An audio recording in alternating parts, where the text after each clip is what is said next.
Welcome to the Joe Cohen Show. Join me as I share my experience with biohacking and invite top health experts to explore the latest technology, supplements, research, and resources for optimizing your body and brain. Hey everyone, I'm here with Dr. Andrew Hill. He's a neuroscientist, entrepreneur, and biohacking advocate. Dr. Hill has a Ph.D. in Cognitive Neuroscience from UCLA and is best known as an expert in neurofeedback as a practitioner, brain fitness coach. He founded the Peak Brain Institute, a company dedicated to helping people understand their brain and giving people access to brain-changing technologies, including neurofeedback and brain mapping. I have him on here. Basically, my short bio for him would be he's been in this the longest as anyone I've been aware of. I've been in the biohacking industry for quite a while, and his name has been popping up for quite some time. And I actually know some people that went to him and they were happy with their results. And neurofeedback is something that I haven't really done as deeply as some other stuff. It's something that I have a relatively superficial knowledge of. And I'm hoping to really get into the details of it. Who should do it? What is the evidence for different conditions? And even maybe some basic questions. So hopefully we'll be able to understand who should be doing neurofeedback and what it can help with and the mechanisms. And so great to have you on.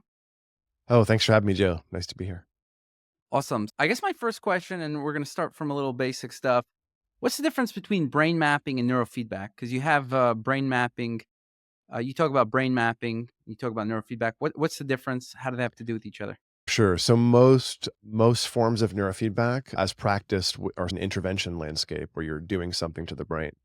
And brain mapping is more of the assessment process where you're evaluating the brain or understanding the brain. And you can use brain mapping for lots of reasons. Now, I use it to guide and plan neurofeedback interventions the way your coach at the high-end gym might use the DEXA scan and the bone density scan and the functional strength assessment to figure out where there's some stuff to go after. But you can use brain mapping or quantitative EEG in a bunch of ways, including looking at medication response. There's some good work by Suffren and Emery showing you can really predict a lot of different medication response using EEG. There's work by Andy Luchter at UCLA, who was on my dissertation committee, showing that about 10 days after you start an SSRI, the EEG changes in predictable ways if the SSRI is going to work a few weeks later. So you can see these sort of big sweeping changes in the brain and the brain data.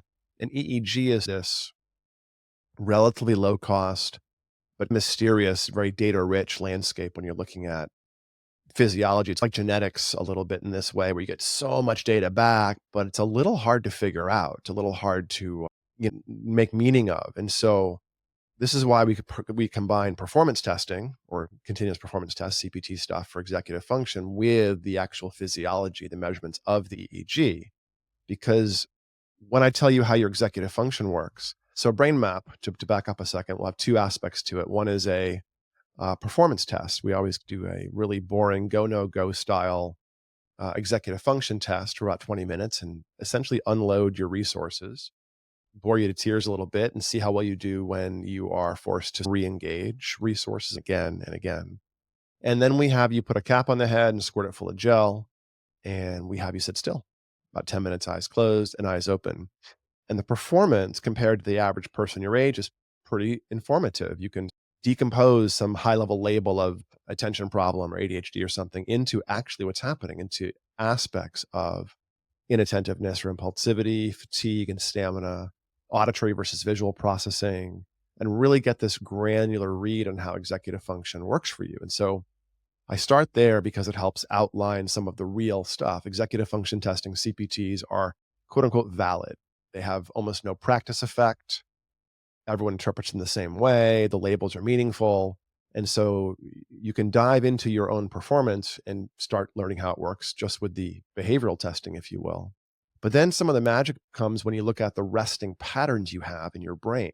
So if we put a cap on your head and recorded you sitting still for 10 minutes or so, eyes closed and eyes open, we're getting a fingerprint of resources, something that is the same all the time, roughly. It changes glacially, slowly over months and years.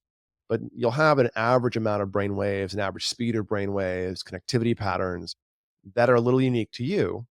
And we compare those to the age matched sample because age is the biggest factor on the patterns in the brain to some extent. And we might say, hey, look, you've got this pattern here and this pattern here. And those are true statements in terms of data.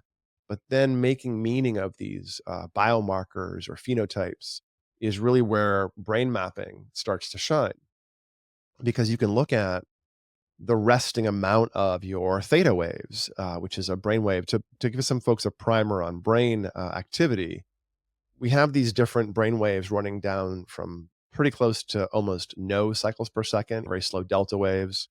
Delta is a brain wave up to about 2 or 3 or 4 hertz, 4 cycles per second, and it runs as a metabolic background wave. It's the heartbeat of the brain. It helps with deep sleep and memory consolidation and immune function and the involuntary reflexes of heart and lungs. All that is delta. You live in it.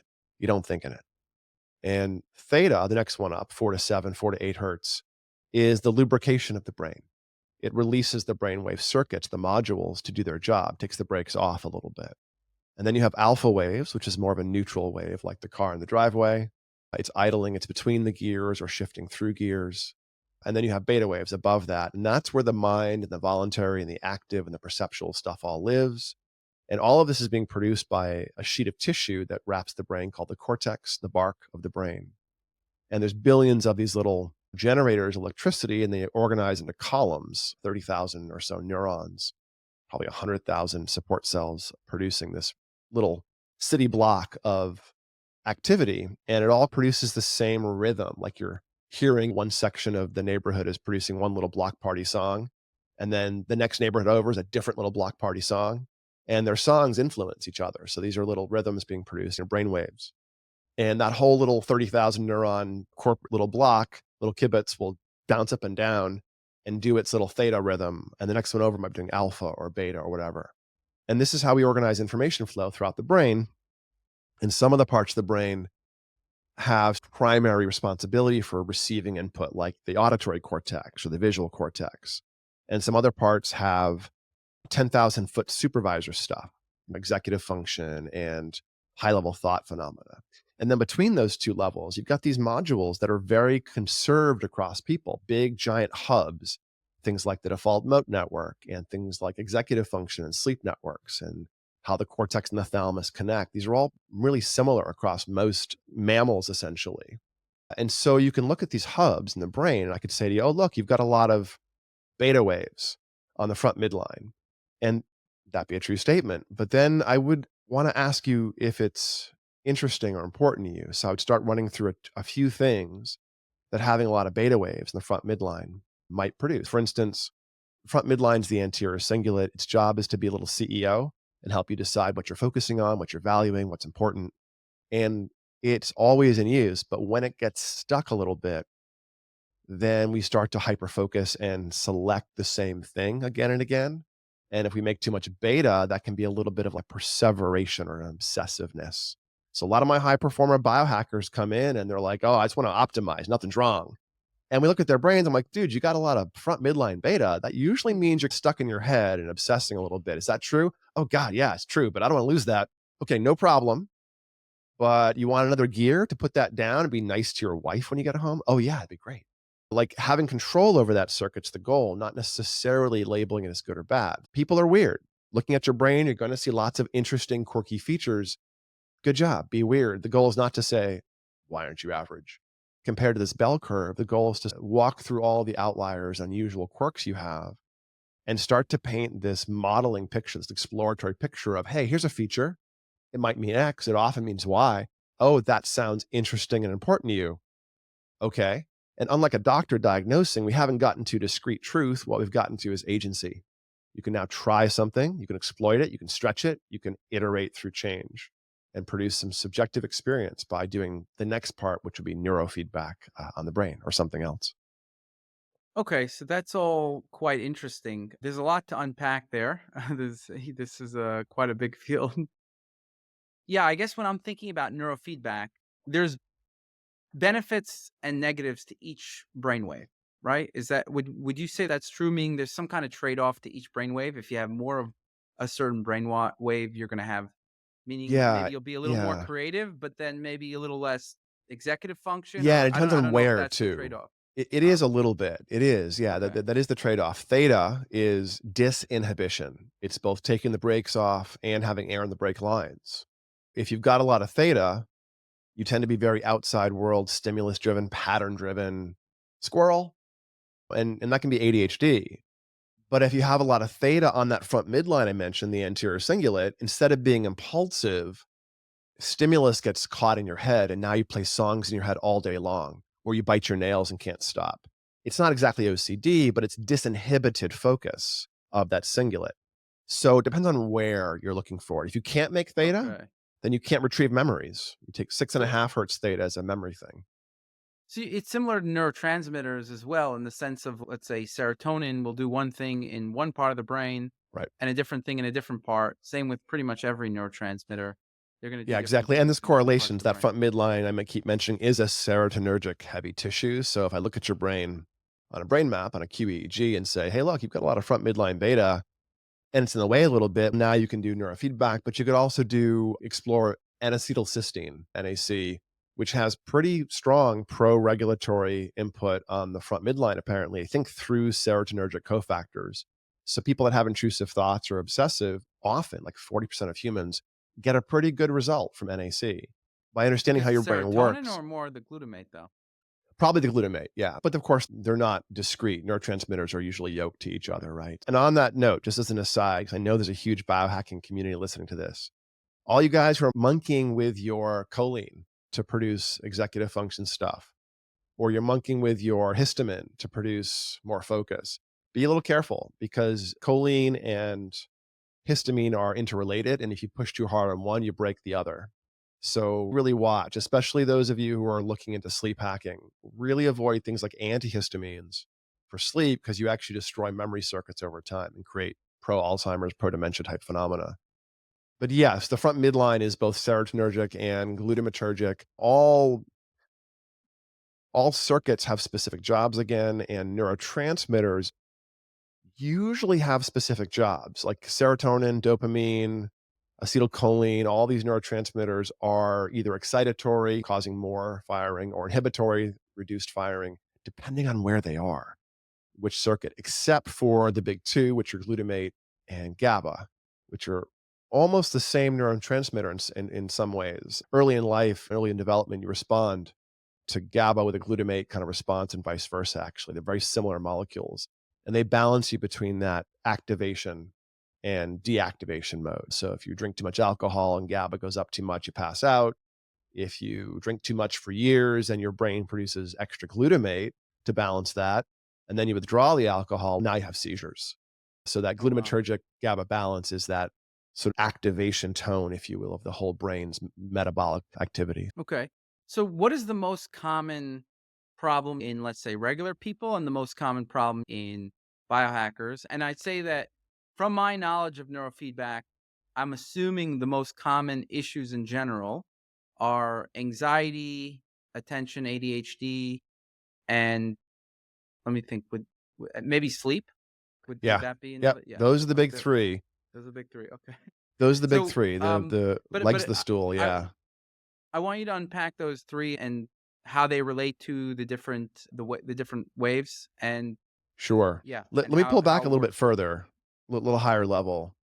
Okay. There's different things in the brain that you can different resources that we all experience and use, and some of those resources are complicated and are not meant to change an awful lot later in life, like visual fusion, making one image out of 2 eyes, or language production and reception. That stuff's supposed to be, according to developmental stuff, locked down a little bit after you finish developing it.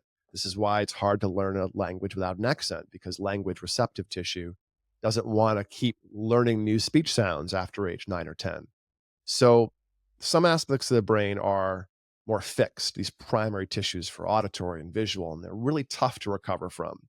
If you blow out part of your brain and have a stroke and can't move one of your arms, that's a very complicated thing to repair, probably won't be fixed. But an awful lot of the brain is not that. An awful lot of the cortex is regulatory. It's stuff that's meant to change. It's meant to adapt and shift against the pressures, demands, challenges of the world, and then get you to max them and optimize and maximize your gain, minimize your pain, et cetera, et cetera. So there's about 6 or 8 of those things that at a high level you can think about not as diseases or disorders or suffering, but actually as resources that are meant to be tuned. And when they get a little mistuned or stuck in one of their modes, now we call it a disease name or a suffering name. And all of the anxiety stuff, for instance, is in that category. So I don't know when someone's got a hot front midline if they have OCD or if they're just an effective CEO. No idea. I'll Mhm. talk about the anterior cingulate, its function, how it works, and see if it matters. Or the back midline, posterior cingulate. That's the lifeguard. Watch the road, heads up. And maybe when you have a hot posterior cingulate, you've got a trauma response and you're threat sensitive and you're easily activated and you're ruminating. Or maybe you're actually a lifeguard. Like maybe it's fine. Maybe it works for you. So you can recontextualize a lot of this anxiety. And behind the right ear, there's a big chunk of tissue called the tempoparietal junction, which I call the princess and the pea, because it gets irritated by lots of stuff coming in. And when that one's hot, you tend to be a little bit flooded with the regulatory features of sensory or social. So the 6 or 8 are executive function or attention stuff, all of the anxiety flavors, sensory, social, speed of processing, sleep. And there's other stuff you can work on too that are a bit more amorphous or a little higher level, like creativity and insight. There's a whole category of neurofeedback to get really reliable access to things like access consciousness, creativity, flow states, alpha theta. Neurofeedback is to get you in that hypnagogic state between awake and asleep and educate you in ways of going non-linear to pull information out, get back to your linear state. But generally, the big resources, once you look at them in a brain map, you can recontextualize, reframe your suffering, your ADHD, your anxiety, your sleep issue, your speed of processing, your sensory, your social. There it is. It's jumping right out in your brain map. Okay, what do you want to do? It's yours. There it is. That's how it works. Great. Okay, this you can take some supplements, that you can do some neurofeedback. Oh, this responds well to meditation. And you can start navigating change. And the thing about neurofeedback and brain science in general is it's really mysterious, but not blind. When you do stuff to yourself, you feel stuff and it progresses and it builds up. So it's really obvious to you that it's not a placebo because your seizures go down or your ADHD goes away or your trauma response becomes under your control or you stop craving alcohol or your migraine incidence goes down. So it's very durable effects in neurofeedback, but we're working in this phenomenological space where we're trying to steer stuff that is a little bit unique to you and interpret it and then gradually demystify it as you start to learn to push your brain around through lots of things, including neurofeedback. So, What would you say in terms of, because it seems like one of the reasons I never got too deeply into it is simply because of the complexity of it, right? yeah. When I did it once or twice, uh, I it was hard for me to go to sleep that night. Oh, yeah. Yeah. You were trained a little too And fast then. Yeah. yeah, Yep. yeah. So what I realized, whoa, this is a whole new world on its own that I could just be fiddling with Yeah. day in, day out for the next who knows how long. And still, even if I was doing it for 20 years, I'll still probably be learning new things all the time by just fiddling with it. So it's just Y- like, this is like a Yeah. black box. Yeah, and this is why I encourage folks to use brain mapping as part of the neurofeedback. I would say half to two-thirds of the field does QEEGs or brain mapping as part of the neurofeedback process where you assess the brain and periodically reassess. And as things change, as the person's experience changes, as their performance changes, it all converges with what they're telling you, what their executive function tests look like, what the brain looks like, how their sleep and stress and whatever else they're doing for surveys. Those things all converge. So you see the person's iterative sort of change. And as you look at the brain again and again, what their brain means for them starts to become more clear to them. So as I teach you to read your brain data and we keep remapping you every other month or something, you'll have shifts if you're doing things to your brain. And those shifts will then show up in your brain data, which helps you validate what you're looking at, helps you reframe your biohacking. In our physical offices, a lot of our biohacking clients, I do have an awful lot. I'd say the vast majority of our clients who do brain mapping do neurofeedback with us. But I have a few who use the brain mapping for tailored nootropics. They run through their entire nootropic stack and figure out what each compound does with a brain map, or they examine different blends. I have one person who I won't name on the podcast, but that person's they work for a big nootropic company. And they've gone through several brain maps examining the different blends that company produces to figure out which of them might be best for this person. And the discovery was that none of them actually work super well for you. And you can see it on the executive function testing, and you can see it on the brain mapping. You can see big gross features when you throw a cup of coffee in your system and map, or paracetam, or Adderall, or cannabis, or your pre workout, big gross features. They're not easy to interpret. The mapping comparison databases are all of clean, resting brains. But when you have a clean brain of you and a caffeine brain for you, it starts to, and I have your performance right up against it. You can start to demystify, or you can examine, what's my Adderall doing? Oh, yeah, I am less impulsive, but wow, my anxiety markers got turned up to 11 and my reaction times got a little bit sloppy. Huh. And start to figure out that maybe I'm taking too much Adderall, or maybe I don't need it. Or wow, this Adderall is not making me less impulsive, just more awake. Maybe I should shift to caffeine. And you can use brain mapping to start to paint out different perspective on yourself. The same way you might look at your blood panel and go, oh crap, triglycerides? Better back off on the Ben and Jerry's and take control of your high sugar diet or something. It's just agency is this almost the starting and ending place of brain mapping. But then the neurofeedback gives you this ability to gently, iteratively, initially it's a transient effect. You don't create big change in your brain. And that's what you experience. You put your thumb on a scale and you go, whoa, I noticed something. Great. The next day, or the day after, the goal would have been, oh, that happened. Aha. That means that protocol should be adjusted this way. Try this.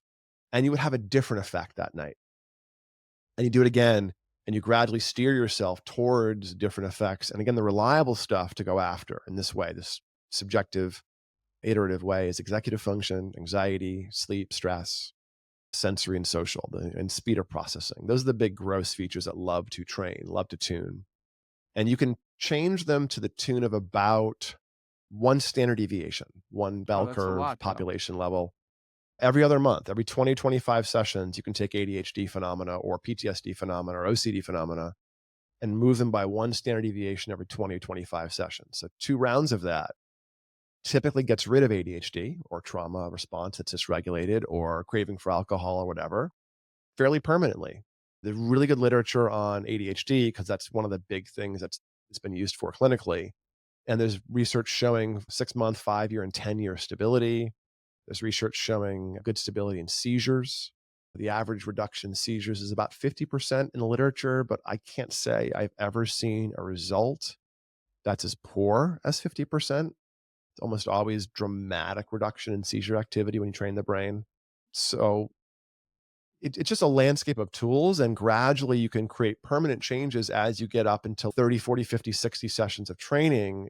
The brain takes over. You're using that stuff all the time. So if you train your impulsivity or your sleep onset ability or your whatever, as you get enough in, the brain is now starting to practice that mode uh, every day. And it becomes a more long-term change for you. So neurofeedback's not one of these things you have to do forever, but you have to, as you experience in a couple of sessions, you have to be on top of it and watch the effects and steer it and iterate it towards what you actually want to happen. And that's where people can get in trouble, is buying a one size fits all system that they rent for without guidance. Or this is not true just of neurofeedback, but the sophisticated biohacker knows that when the claims are glowing on the package, when the tin says it does magic, it doesn't. And the more magical the tin says it is inside there, the more you should be skeptical. When the language is too buzzword heavy, when the word quantum is stamped on the box, run away. It's just not real. And in neurofeedback, there's a lot of magic, but all the systems that do neurofeedback are a little bit magical. So learning to use them and learning to know what to do next is actually somewhat difficult. Even if you have a system that should just do it all for you, they generally don't. And you have to take some control and learn the person. If I looked at your brain and your twin brother's brain, and you got, not that you have one, but two people with very similar brains, very similar complaints, very similar goals, and you do the same neurofeedback protocol, slightly different effects. People are Interesting. unique. So Yeah, you yeah. have So to that iterate. I think with every treatment, there's pros and cons. And For me, the biggest thing is that it's a commitment. It's not you take Yeah, a supplement, whatever. It's a commitment. You gotta really it's some trial and error, I'm sure, that not always yeah, the first time, it's like, boom, magic. It's exactly the right. way you want it. You have to tweak and adjust, and maybe you went a little too And it far, takes go time. back a little. Yeah. The time is the biggest thing for folks. We generally train people for between 3 to 6 months. 3 months is classic, like ADHD or trauma or whatever. And you can get the good solid 2 standard deviations of stable change. That's sufficient for somebody dealing with acute PTSD or ADHD because it takes you from having those things really off the bell curve, really dysregulated to typical or above average in many of those things. And things of like ADHD, you're left with the ability to go into a high stimulus, pattern matching, responsive mode. So you don't lose anything. If you're the best guy in the court or the video game field and you train your brain, you don't lose that. You just have another mode to be in when you aren't in that giant high stress environment. So you can move the brain through some changes, but you're right. It takes about, generally, I try to train people for at least 40 to 50 sessions, which is a 3 month program. 3 times a week for 3 months is 40. And if you're training from home, which most of our clients do, we encourage 4 times a week. So you end up with this like 55 session, 3 month program, 2 standard deviations of executive function improvement in just 3 months for folks who are struggling with anxiety or ADHD or a sleep issue or whatever. That rapid change against the landscape of trying everything or managing their goals or their suffering for years without a lot of actual shifts. It's a pretty rapid landscape once it starts moving, and you feel neurofeedback, classic forms, which is what I do, passive, non-invasive forms. We don't zap your brain, we just measure your brain, and we applaud it with auditory and visual stuff when it moves. We teach it to move. You feel that in 3 or 4 sessions usually. You can feel it the first time, but not usually. 3, 4 sessions and you're like, "Hey, wait, huh, nah, maybe, nah." And then the next time you're like, "Oh, wait a minute, no, this neurofeedback stuff does something interesting." And then it tends to be a little stronger, it builds up, and when you shift gears, you feel the thing you've done differently. No, I was very skeptical when I first did Yeah. neurofeedback, and this was a while ago. This was in 2017. So it was quite some time. And Mhm. I was very skeptical because it sounds weird. It's just like a bunch of beeping sounds. You're like, what the hell Right. is this? No way "This that's can't be gonna do changing anything. me." Yeah. This is the dude. I'm like, what is this? I was like, all right, forget about this. This is Well, gonna be, but let's why not? unpack that. Let's unpack Yeah. that. So they And stuck. then, but I felt it like I felt You it did? Yeah. after the session was done. I noticed a brain change, a Something. significant brain change, Yeah, yeah. what I would consider beyond a placebo effect. So there's Yeah, it's this hard to ignore when it kicks placebo in. range where you're just like, "Oh, I'm not sure." And then there's a kind of where you're like, "Nah, this is a little stronger than a placebo, I think." I would say one person out of maybe 15 or 20 feels the first session. I have a bunch of ideas about why and who that's for, but about one person, it's no more than maybe 5, 10%. But that person's whoa. And typically, the most common after effect your first time is something we call the windshield wiper fairy. Comes by and, like, cleans the world, and you're like, "Whoa, things are quieter but clearer, and that's interesting." And then usually you sleep better that night.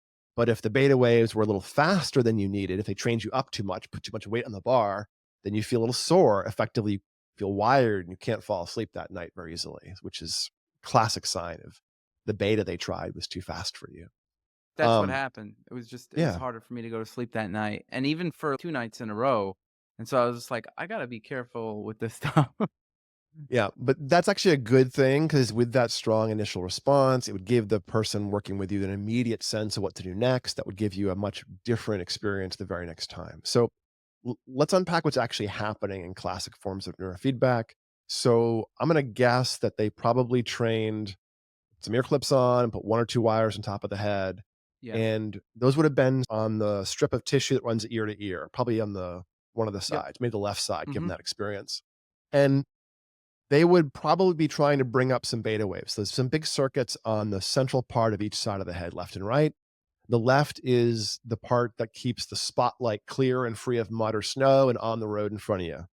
It helps you maintain the mode you're in. And oddly enough, it helps you stay awake when you're awake and asleep when you're asleep. Mhm. So you tend to get ADD inattentive stuff, but also sleep maintenance issues when that left side beta tone is a bit wonky. And the right side is the supervisor, the principal, who walks around going, "Are you sure you want to do that? No, I didn't think so. Oh, there you go. Good job. Are you sure you want to do that? No. There you go." Helping monitor and pump the brakes and reframe the behavior. And these two circuits use beta waves to do their job, and they become more automatic and reactive using alphas and thetas.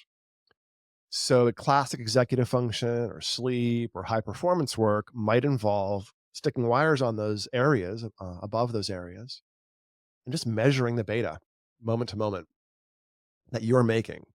And also measure the slower brainwaves, the alpha neutral mode or the theta automatic release mode. Just measure the amounts of brainwaves moment to moment. And whenever your brain happens to make more beta briefly and less alpha and theta, the computer will see that and applaud your brain. Oh, good job, brain. Good job, good job, good job. A couple of seconds later, your brain will move in the wrong direction for the workout. And the game will slow down or stop. And your brain says, "Hey, I don't like no stuff. There was stuff. Where's my stuff?" And then it happens to move in the right direction briefly, and the game resumes its beeping or its visuals. The brain's, "Okay, cool, stuff again. I like that stuff." And the big trick here, this is operant conditioning, this is shaping. So we move the goalpost next to where the brain is every so often, so that as the brain gets tired, you're making more theta, the subtle drops in theta that you get still are applauded. And so it's mostly involuntary. So classic neurofeedback is involuntary operant conditioning. So you end up with this uh, moment to moment applause. Your brain goes, "Oh, that's interesting. Theta's making stuff happen. Alpha's making stuff happen. Cool." But after 3 or 4 sessions, your brain goes, "Alpha," or theta or whatever, and makes a bigger change. You typically get a within session or hour and a half, 2 hours after the session kind of maximal effect. And that'll linger for 24 to 36 hours. And that sounds like what happened for you. You got like a strong effect. Chances are they put their thumb right on something you really needed, but it was a bit too much, a bit too soon. Mhm. Like you went into the gym for a low back and they had you do Roman curl chairs until you got exhausted. It was just not great for that resource or something. But that's an interesting effect because now you get your hands around something and now you can steer that effect. But Well, doing brain mapping will help you avoid getting too many of those negatives as you go. So what were some things that you were able to do for yourself that with neurofeedback? What were you able to improve with neurofeedback in yeah, so personal? I worked all across mental health and all across human services in my 20s and 30s. And I kept putting off going back to grad school or med school or something because I was the worst. You've never met somebody with worse ADHD than I had in my even mid late 20s, just disinhibited, hyperactive, moving 1,000 miles a minute, getting in my own way on every modern adult way of living kind of thing. And I had spent 11 years at that point working in really acute, both psychiatric and developmental psych with kids and all kinds of stuff. And I got injured working inpatient psych and couldn't keep doing that hands-on work. So I went to work for an autism center because I had some experience there, and they primarily did neurofeedback. And I started seeing executive function and autistic spectrum stuff change. And I was just like, wait a minute, I've been working with populations like this for years. As far as I know, this is not changeable stuff. And yet I was seeing really strong changes. Now I know they're actually pretty common, but it blew my mind. And I started hanging out after hours training my own brain. So I paid $400 to have my own brain map done because 20 something years ago, the data was sent off to a third party clearinghouse for processing, and it was very limited skill. And I would stick around after we closed the shop and look at my brain maps and set up the software and try stuff.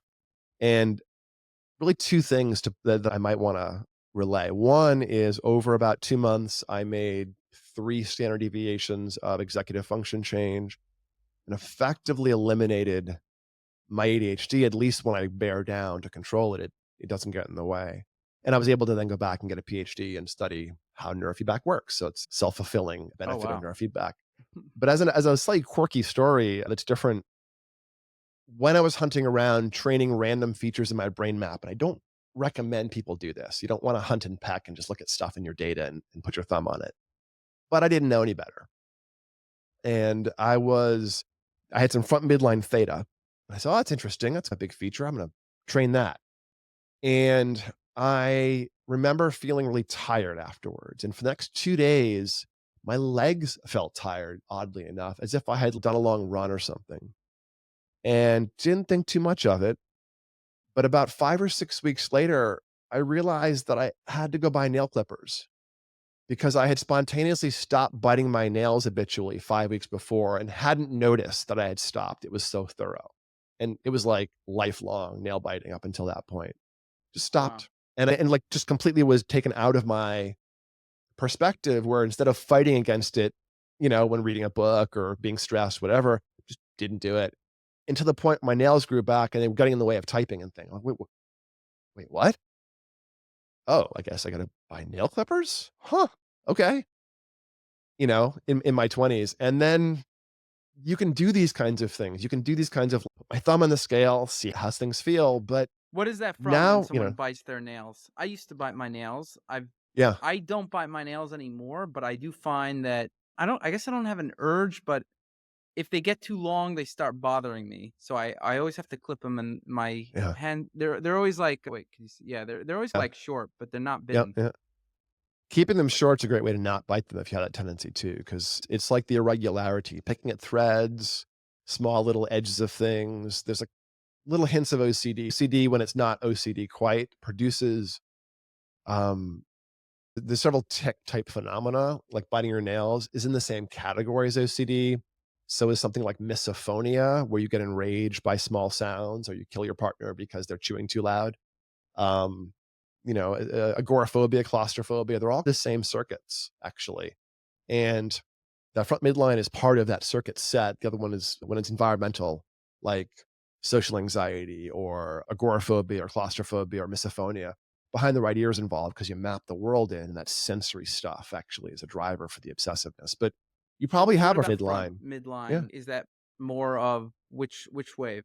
It produces beta and alpha and theta and all the waves. Most tissue produces a combination of waves to tune what Mm, it's doing. So the front midline, the anterior cingulate, communicates with other parts of the default mode network, like the posterior cingulate and the hippocampi and other areas, all the time. But it's very frontal, and you can think of the brain to some extent as divided up, where the front half of the brain is about the inside self, and the more high level cognitive stuff, and the back of the brain is about the outside world. So the midline structures, the cingulates, are decision assisting structures. The front midline, the anterior cingulate, the CEO, is there to help you decide what you're thinking about, what you're valuing, what you're holding in your mind, what's important to you.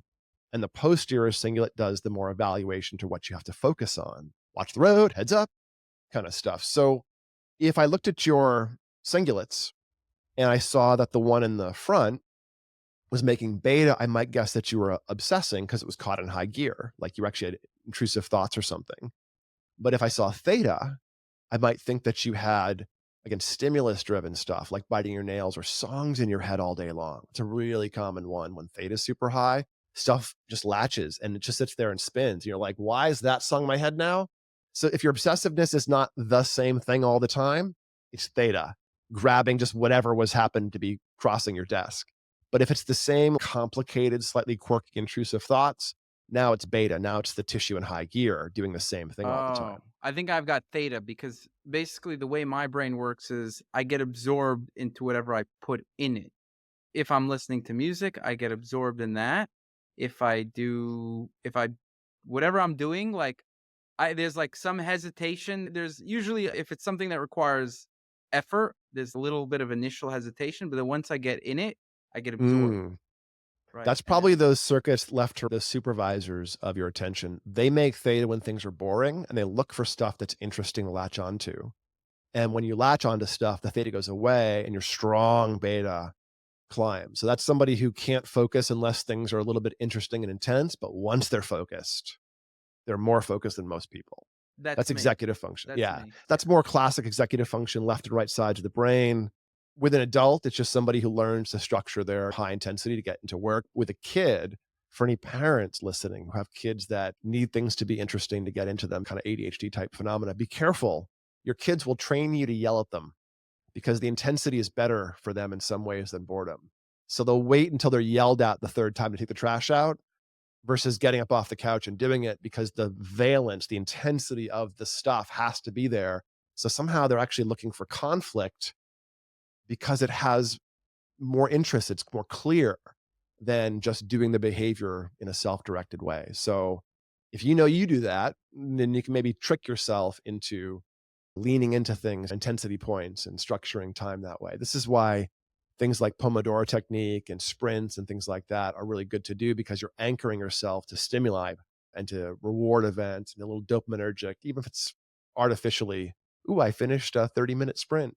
It's got that little like reward value to it. So you can play games with yourself too if you need that way. But we would see on your brain extra theta and alpha on the left and right, probably. And then those would tell me other things about how your sleep worked, how your auditory versus visual worked, and then you could dig Could into you deeper phenomena increase there. REM sleep, let's say, as one of the things, or deep sleep? I'm assuming you can Deep, increase deep sleep with deep. theta, but REM Uh, sleep, for example.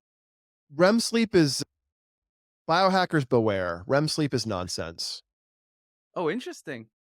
REM sleep Okay. is nonsense. Guys, let me just tell you, don't believe your sleep trackers. REM sleep is a joke on sleep trackers. Okay. You cannot measure it outside of a really complicated lab. It's really hard to measure REM. Also, maybe more importantly, REM is something like blood pH. It protects itself. It regulates strongly. REM does not get dysregulated until you're going nuts. If your REM is dysregulated, you're hallucinating, you're having psychotic thoughts. Like you're by the time your REM is an issue, you got worse problems. So don't worry about your REM. Your Aura ring, which I'm wearing one, and I had a whole wrist full of devices for a while. They're not measuring REM effectively. They just aren't. They're pulling magical unicorn numbers out of the sky and labeling them REM. Deep That's good to sleep, know. decent. And deep sleep is a thing you have control over with behavior, circadian stuff, body temperature, exercise. When you eat, you can control deep sleep. And deep sleep is that garden that will impact other resources. So learn to do the fasting before bed to allow growth hormone to surge, which means more deep sleep at night or better delta regulation, because delta, when in high amounts when you're asleep, is that slow wave sleep signature, the SWS, the non-dreaming sleep. REM looks like you're awake. If you put an EEG on somebody and measure their brain while they're in REM, the brain looks awake pretty much. But sleep trackers can't tell REM apart from light sleep. They have no idea because they're not really getting a movement is very similar perhaps in light sleep and REM sometimes. This rolling movement and stuff that's very hard for a single sleep tracker to pick up. So look at your deep sleep and your total sleep numbers. They're decent.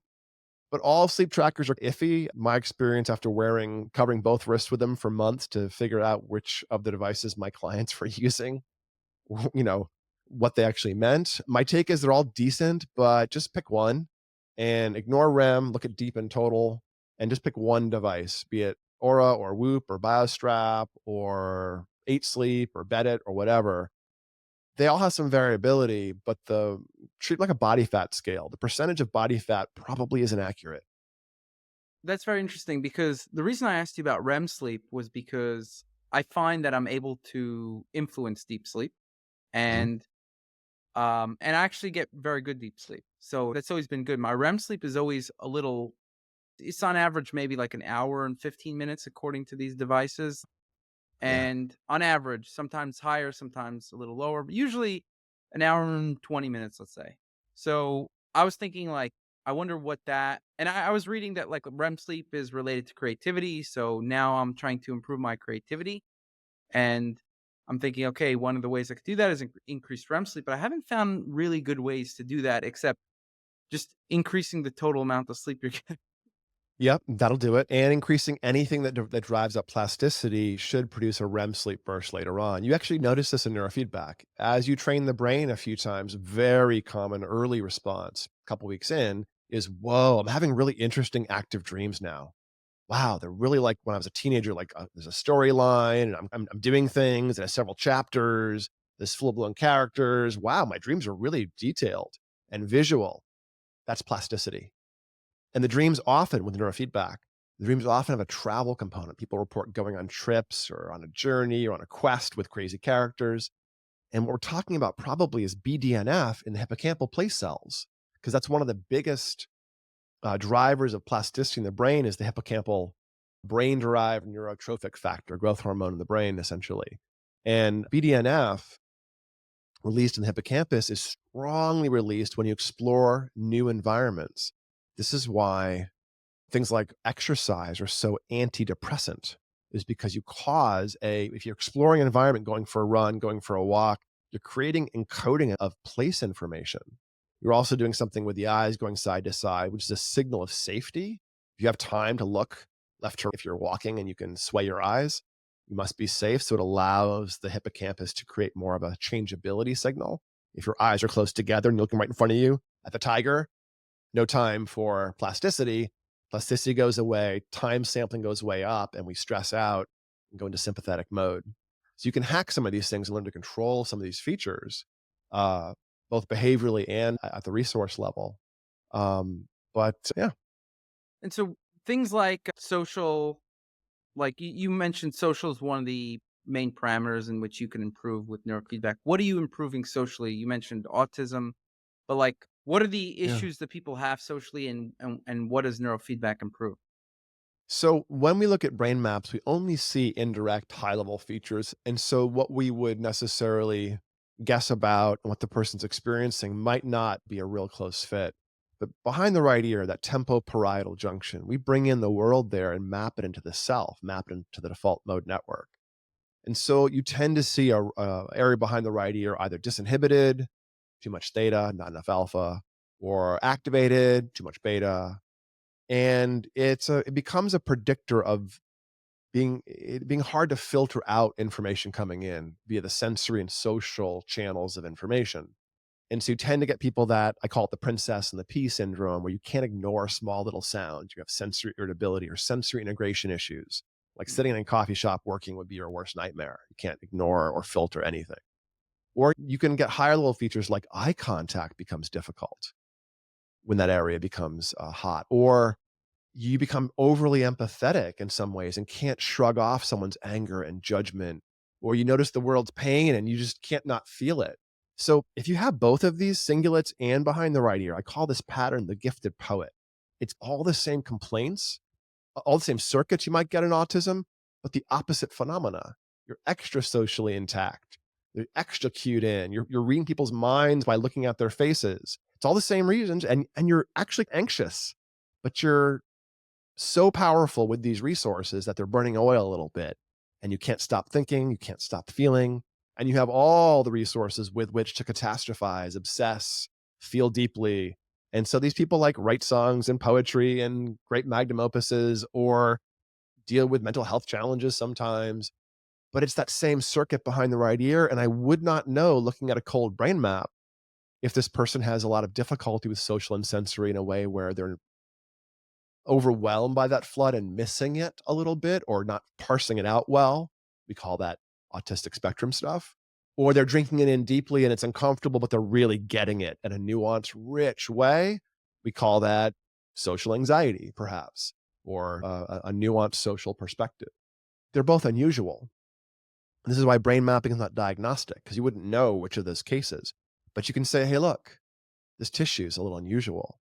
Does that seem valid to you? And if so, do you care? Do you want to do something? Do you want to change it? So, because we're indexing both what things mean and if they're important to go after at the level of the person, you can start to really tailor your brain changes to yourself because you're not trying to fit yourself into a diagnostic landscape or the DSM ideas about where diseases are. You're really dropping down to brain resources and reframing them for the person. And this means that you can show someone their back right, TPJ, the princess and the pea stuff, which is probably causing some social anxiety. But if you frame it as, hey, look, here's your resource, here's how it's unusual, how it operates, the moment the person understands that, their suffering from their social anxiety is not gone and the history isn't changed. But it's suddenly a lot harder to feel overwhelmed or ashamed of this thing. It's just your brain. All right, you want to change it? Get after it. Let's do something here. But when you understand how it works and you see it in data, it's like looking at your broken shoulder on an x-ray. It might be frustrating. It might be painful, but you're probably not ashamed of your shoulder. It makes sense. And we're often not in that place of balanced perspective when it comes to the brain. We're often overwhelmed by our anxiety response, executive function stuff, our cravings, our fear responses, our lack of restoration from deep sleep. But if you learn how these things work, then what the specifics you work on is a little bit irrelevant. It just becomes control, and you can iterate through change in a bunch of ways. So all those 6 areas I mentioned are all changeable things: executive function, stress, sleep, sensory, social, and speed. So How do these things interact with meditation, let's say? So are they synergistic? Is it in place of one another, or they are how does that work? synergistic. They are synergistic. I generally combine mindfulness and meditation support with our clients historically with neurofeedback. And I have clients for whom they don't want to combine them both or for whom it's not appropriate. I have clients for whom they love combining them both. And my perspective is if you combine neurofeedback with other things that bring up plasticity, you accelerate change quite a lot, actually. Neurofeedback tends to accelerate the change you get from other stuff really solidly, but meditation alone is a big builder of plasticity. So I'm a big fan of having people combine that. I would also say that Are the meditation is good. mechanisms different though? They Like, are are.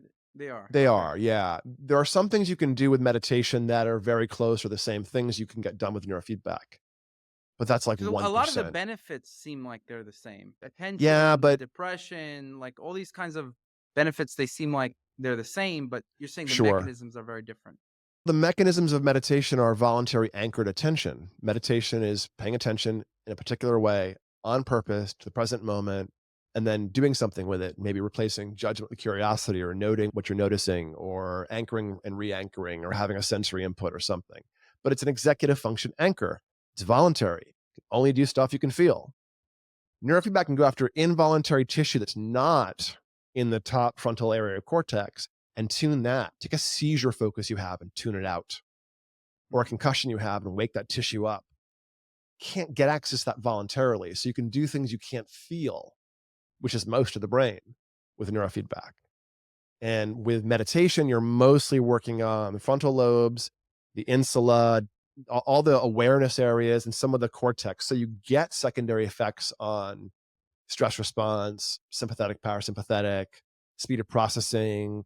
You reduce the age related cortical decline and thinning of your cortex with meditation, but you're not probably going to work on making yourself seizure resistant or getting rid of the posterior cingulate. Meditation is not a great intervention for anxiety. You drop yourself into the anxiety. So I don't want somebody meditating their way out of PTSD, but you can get at the posterior cingulate, soothe it, dissolve that hyper clenched up, watch the road kind of tendency. Now meditation can be brought in to help you continue to transform and control your brain.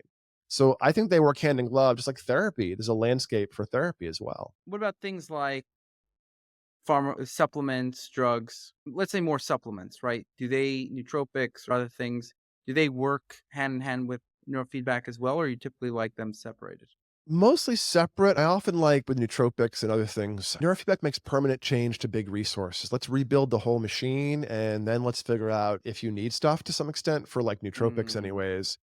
For medications, most medications you train straight through and the floor comes up to meet the person and then you can pull the meds if you wish. A couple things in people's medication pharmacopoeia or their lifestyle are things you have to be careful with because as you do neurofeedback, they start to get much stronger. And that includes Mhm. things like Adderall, as well as cannabis. If you're habitually a partaker of those things and you do neurofeedback, 3 or 4 weeks in, you're going to be 3 to 4 times more impacted by cannabis or Adderall than you expect. And it might happen all at once. So out of nowhere, you're like, I can't get off the couch because I smoked a joint and used to be like all day, every day. It really starts to potentiate the impact of dopaminergics and other things. So you really get this need to back off on your Adderall, your Ritalin, your cannabis. Most other drugs doesn't really have that much impact. You can train straight through them because you're just training the brain relative to itself. What it matters is mapping the brain. You got to measure your brain relative to this population level database. They're free of caffeine. They're free of Adderall. Mm. So I want you to map your brain first thing in the morning before meds. If stimulants are your jam, like Adderall, then you got to do 48 hours washout to get a clean map. If cannabis is your jam, you got to do 24 hours for a clean washout in the EEG. reasonable to get a nice clean set of data. And then the brain maps, those pictures of your brain, those are stable. A brain map is the same month after month after month until you add Except things if like you do. Oh, exactly. yeah. Okay. So then you want to remap every couple of months. But the point is, you don't have to be free of this stuff while you're manipulating your brain. You can just change it and then get a little bit of a clear picture to get a new assessment in if you can. What do you do about the thing of, let's say, for me, right? It depends on what mode I'm in. If I'm traveling, I want my brain to be one way. If I'm deep Yeah. in focus and just need to do a lot of reading, I want it to be another way. If I need Yeah. to be at conferences, I want to be more social. Different brains. For me, let's say, for example, I'll do microdosing with psychedelics to put me in a more social mode. I don't when I'm doing microdosing with psychedelics, I'm less inclined to wanna do deep focus and Mhm. read. I'm more extroverted. Yeah. So, what I'm saying is, like, when I change my brain, I do it for different purposes. How does that work with neurofeedback? Because 'Cause you're making the Yeah. change, it's more permanent. I guess you're You're doing it changing for a specific traits. purpose. You're changing resources and traits, not states with neurofeedback. So if you had those three goals, pro social, pro focus, creative, whatever, you could train the resources on all those things. And then you'd have on tap the ability to move into deep focus mode when you wished, to pull Mm, back and move into more receptive, chill social mode when you wished. You'd have smoother gear shifts. So the goal with neurofeedback would should be to create broad resource access. So you could move into, again, the person with OCD doesn't necessarily want to lose that front midline hyperfocus if they're a CEO, but they might want to be able to put that down at 5:30 p.m. and not try to solve their wife's problems all night long. And if you can get control over it, great. So you don't need necessarily now to go home and have a drink of scotch to put yourself in that less critical mode. You can say, "Oh, let me power down," and literally feel different 3 seconds later. That's the because you're control of able neurofeedback. to through the neurofeedback, you're able to control your state more Yeah. consciously? If I sent you to the gym for a few months and made you do curls all the time, and then you came across a heavy thing in the road, you wouldn't go, "Wait, left arm? A bicep?" You just pick the thing up and move it. And that's what happens when I put you in a new car, when you tune the machine up and the steering and the brakes and everything works better, you perform differently. You start to lean in. And so I get frantic calls. My kid got up before he made breakfast for us, or I asked to take the trash out one time. He got up and did it. Or wow, the school called home and thanked me for putting him on stimulants. I didn't put him on stimulants. I just did neurofeedback. So like you get this visible change in behavior because none of us want to suffer or be effortful. We want to lean into good resources. So if suddenly it's easier to read, you read more because it's enjoyable. If it's easier to be calm and focused with your partner, then you give them that space if they need it because it doesn't take effort for you. It's actually just an exercise of your resources. So having those resources, not bottlenecks. I actually flipped the question. What's in the way of getting into that focus mode, that social mode, that creative mode? What's in the way of those things? Let's find those bottlenecks. Let's eliminate those. And then you'll move into those Mm, modes whenever you wish more reliably. okay, and so you yourself, do you still do neurofeedback on yourself or Only every so often. I've done a fair amount. Um, and my brain does pretty much what I want it to do. So every so often, mostly when I'm figuring out if I want to develop some really interesting new protocols, I'll often try them. But no, I design neurofeedback protocols for a couple hundred people a week, a few hundred sessions a week generally. And we have a whole team throughout the world, about 20 senior coaches that help work with me and design and adjust plans day to day. But no, I have as I develop expertise in different areas of biohacking, I have accomplished to a large extent what I need to in those areas, and then I tend to move a little bit out of intense work with them. So I did a bunch of neurofeedback and still do some, but I've made the changes I want to make. And I helped found TrueBrain, nootropic company, years ago. And I'm a big fan of nootropics. But the reason I helped found TrueBrain was because everyone was asking me every single day, "Hey, what's the best place to start? Hey, what should I take?" And my mom was one of them. So I created like the world's best, like first starting place nootropics for the best broad goals. And TrueBrain started to produce those compounds. My mom still calls me and says, "I'm having trouble finding paracetam. Can you find?" Because she knows about nootropics now, which is Awesome. My 75-year-old mother biohacks. But it's all about agency. And I don't take a lot of nootropics myself because I'm not like, if I was doing like a high pressure speaking schedule and travel schedule, I would probably dial some in to support that. But instead, I'm focusing on some omega-3 fatty acids and vitamin D and some magnesium, just basic things. And I'm Basic not stuff. really, yeah, I want to build a foundation and change the system and then only add state changers or specific things as needed or for specific suffering or for specific goals. And I, for myself, don't really have the need to keep pushing at my brain. I don't think I would know what to do with more resources. I really focus on sleep and other forms of biohacking to keep the machine. So how many hours do you sleep? I sleep about I go to bed about 8:30. I'm usually asleep by before 9. I get up a little before 4. So I get about 7 Wow. hours, 6.5 hours of sleep. I'm waking up before 4 going, "Oh, yeah, 3:52. Okay." And getting up then. But I wake up without an alarm, 4 a.m., and I go to bed feeling the sleep urge between 8 and 9. So Okay. I get 6 hours of recorded sleep, 6.5 to 7, and my Aura Ring usually gives me an hour and a half to 2 of deep because I've dialed in the phenomena so I can get and even if I'm, like, traveling or short-hit or stressed or ill, my brain's regulated enough that it prioritizes deep. So I tend to get the hour and a half to 2 hours of deep no matter how much sleep I get, which is a good sign that you're regulated, by the way. If you have to sleep 10 hours to get your 2.5 deep, then you're not well regulated, essentially. If you can get away with some nights that are short sleep, but you still manage to squeeze out the deep, it's a good sign your brain knows what to do when it's sleeping. Oh, Um, okay. That's good to know. so I would say I fit in that category.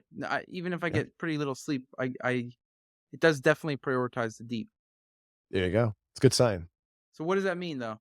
What's the sign? Deep sleep is required for memory consolidation. It's Mm, required to release growth hormone. It's required for all kinds of rest and repair. There's this literal mechanical agitation cycle, like a washing machine, that goes through and moves waves of cerebral spinal fluid in a 2 hertz pulse through the brain to wash out all the metabolic byproducts as a delta, like rinse cycle for the brain. mm, So you need to do delta because it creates that metabolic cleaning. It also moves memory from short term, which in the hippocampus, into long term, distributed throughout the cortex forever. And then the growth hormone effect. You need the delta to actually get growth hormone. So people often report increased dreaming after they start a new intervention. Oh, I'm dreaming more. You're probably not. You're probably sleeping more deeply with delta, and therefore you can encode the experience of dreams and remember them because you had mm. delta. Interesting. And delta's deep sleep. So worry about deep sleep, ignore the REM. But yes, you need to have enough of that deep for the metabolic reset, for circadian processes. And if I looked at your brain when you're awake and saw the speeds of your delta or the amount of your delta was unusual, I could predict what your sleep was doing because the architecture would leave signatures when you weren't getting enough of different quality of sleep. Okay. And so what are we looking at in terms of cost for neurofeedback? What are the Yeah, options? we are pretty competitive worldwide. We tend to price under most people. Most of our clients there's 2 things we do. One is brain mapping and the other is brain training. And we always include, of course, the brain mapping in the brain training programs, but you can come to our offices and just do brain mapping. And we have a annual membership at our physical offices, which include New York City, LA, St. Louis, Orange County. Plus, we have some pop-ups in London and Stockholm. You can come to those offices and do some membership-driven brain mapping thing where it's unlimited and we charge $500 for that, although podcast listeners get it for half price. So 250 a Okay. year for unlimited access to brain maps in our offices. That's the best deal in the world for Oh wow. Unlimited brain QEEGs. mapping. That what does that mean? They could go whenever they want? Yeah. Examine your nootropics, learn your brain injuries, check out your post-COVID, learn how your ADHD works. Yeah, unlimited. Neurofeedback's more expensive, takes a lot more time and attention and technology from us, and we give you equipment, and you're often doing it from home. Our 3-month program adds another 5,500, and that's 55 sessions of neurofeedback. So we're coming in at that $100 session rate essentially. And our longer programs, it drops below that, and groups people, families, people training for longer pay a lot less generally. Each session is how long, for example? About half an hour. Okay. And I then might have you this deal, they're also getting the gear as well. Yeah, during the length of a program, we provide equipment. We give people a little laptop bag, essentially, with a laptop, EEG amplifier, paste gel, Oh, wow. wires, bits and Okay. bobs. It's all turnkey, so there's nothing really to buy or to worry about complexity of. And then we do 2 weeks of live visits for 3 times a week. The coaches are working with you to teach you to stick wires to your head. And Mm. initially, if you're not near an office, we're also doing a live brain map remotely. Like our QEEGs aren't unlimited remote, but we do them remotely in our programs. And so if you're doing a 3-month program, we're going to start with a remote brain map, unless you're near an office. And then you're going to spend a couple of days putting a cap on your head and getting gelled up and having the coaches walk you through doing your own EEGs in your kitchen, which is cool. And then we do the first 2 weeks of instruction on neurofeedback. And neurofeedback systems are not super complicated. Here's an example of a small micro neurofeedback amp. This is a 2-channel amp. I usually use 4-channel amps these days. Okay. But essentially 3 wires is a single channel of data. So a lot of what you're doing, let's say your first handful of sessions, a couple ear clips, 1 wire on the right, 1 wire on the left, and you train 50 minutes on the right, move a wire, 50 minutes on the left. And the software's set up to do 2 different things. You exercise one half, then the other half. And it might take you 30 or 45 minutes in the first, again, 2 weeks working live with you guys. And then we give everyone a private Slack channel. So you have this 7-day a week, at least 12-hour a day support. We have coaches in Europe and the UK, so it's pretty broad now. And after you've done your first 2 weeks, you can then get help setting up and troubleshooting, wire placement, or we can hop on your private Slack and bug you for not filling out your sleep surveys because that happens. It's a coaching process where the coaches work with you to help you iterate and get those 3 to 4 sessions done. And then they're watching your reports. Hey, thanks for that sleep survey. Great. Now try this. And How we're often does working together. somebody speak to their coach? The coaches and I are on their Slack channel all the time. Okay. So 7-day a week access, but we're trying to get our clients to train their brain 3 to 4 times a week. So we're going to touch base on that channel. The coaches also offer live calls and desktop shares and things, whatever needed. And I do a data review with people whenever they have fresh data. Hmm. So it's very much like teaching somebody to do their neurofeedback instead of treating them and doing stuff to them. It's a different experience when working with Peak Brain, a lot closer to your personal trainer teaching you to run the machines and the fitness thing and You have good form. you look over every person's brain map? I do. Why, Yeah. And I let's teach say, do the everyone. coaches not do that instead? They do. They also do Okay. that. Okay. Oh yeah, it's education at every level. So I look at every brain map and I teach every person to look at their brain map directly, at least once or Mm. twice. The coaches also do that with me and with their clients. Mhm. And then the coaches come to me every day and say, Andrew, my client, this session number, we just tried this effect. We have this planned. What should we do? And I'll say, oh, grab their data. Okay, look at this. See this here? This might have been too fast for them. It looks like we might have undershot or something. Try this instead. And oh, and they have this goal, right? Now try some of that too. And if that lands well, twice more. And then next week, I think they wanted alpha theta. See if that's true and then add some more of that. The coach goes, okay, and adjust the 2-week plan, goes to the client's private chat or phone call and says, hey, thanks for that sleep survey. Ooh, sorry, your mother-in-law is a jerk. Here's the mother-in-law is a jerk protocol or whatever.